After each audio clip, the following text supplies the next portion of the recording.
اچھا جی، اب میں آپ کو سناؤں گی ایک بہت ہی مزیدار ایک سٹوری جو کہ بہت موٹیویشنل ہے، اور ہوپ فلی جس کو سن کر آپ کا مائنڈ بھی تھوڑا سا پازیٹیو ضرور ہوگا. ٹھیک ہے.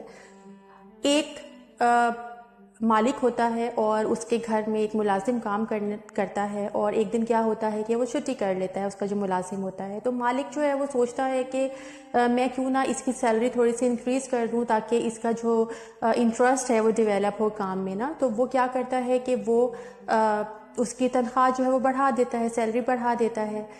اس کے بعد کچھ دن کے بعد جو ملازم ہوتا ہے وہ دوبارہ سے چھٹی کر لیتا ہے. تو جو مالک ہوتا ہے اس کو بڑا غصہ چڑھتا ہے، اور وہ کہتا ہے کہ بھئی میں نے تو اس کا سیلری بھی اس کی انکریز کر دی تھی، اس کے باوجود اس نے چھٹی کر لی. تو وہ کیا کرتا ہے، وہ سوچتا ہے کہ اب نیکسٹ ٹائم کیا ہوگا کہ جب میں اس کو سیلری دوں گا نا، تو جو میں نے اس میں انکریمنٹ کیا ہے نا، جو اضافہ کیا ہے، اس کو میں ڈیڈکٹ کر دوں گا. ٹھیک ہے.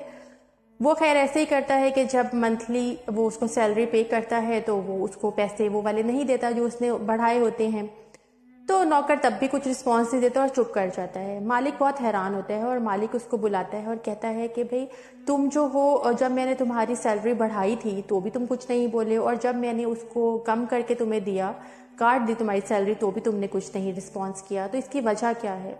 تو نوکر کہتا ہے کہ جس دن آپ نے میری سیلری بڑھائی تھی اس دن میرے گھر ایک بچے کی پیدائش ہوئی تھی. تو میں نے سوچا کہ اللہ تعالیٰ نے اس کا رزق جو ہے وہ لے کر ہمارے گھر میں آیا ہے، تو اس لیے آپ نے میری سیلری بڑھا دی. لیکن جس دن آپ نے میری سیلری جو ہے واپس پرانے والی کر دی، اس دن میری والدہ کا انتقال ہو گیا تھا. تو میں نے یہ سوچا کہ میری والدہ جو رزق اس دنیا میں لے کر آئی تھی وہ ان کے ساتھ ہی واپس چلا گیا. تو اگر رزق دینا اور چھین لینا اللہ تعالیٰ کے اوپر ہے تو پھر میں اس کے لیے پریشان کیوں ہوں؟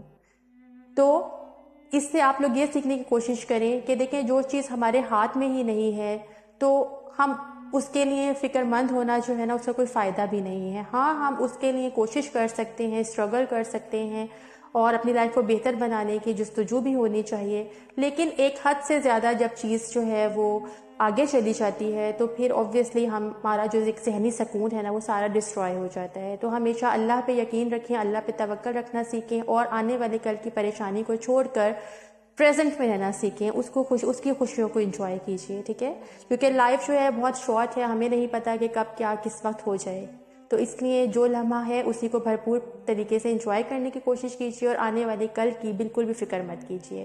انشاءاللہ نیکسٹ ٹاپک پہ کسی اور ویڈیو میں آپ کے ساتھ ملاقات ہوگی، اور تب تک اپنا بہت خیال رکھیے گا. ہوپ فلی آپ لوگوں کو میری ویڈیو اچھی لگی ہوگی. پلیز میرے چینل کو سبسکرائب کیجیے اور مجھے اپنی دعاؤں میں یاد بھی رکھیے گا. اپنا بہت خیال رکھیے گا. اللہ حافظ.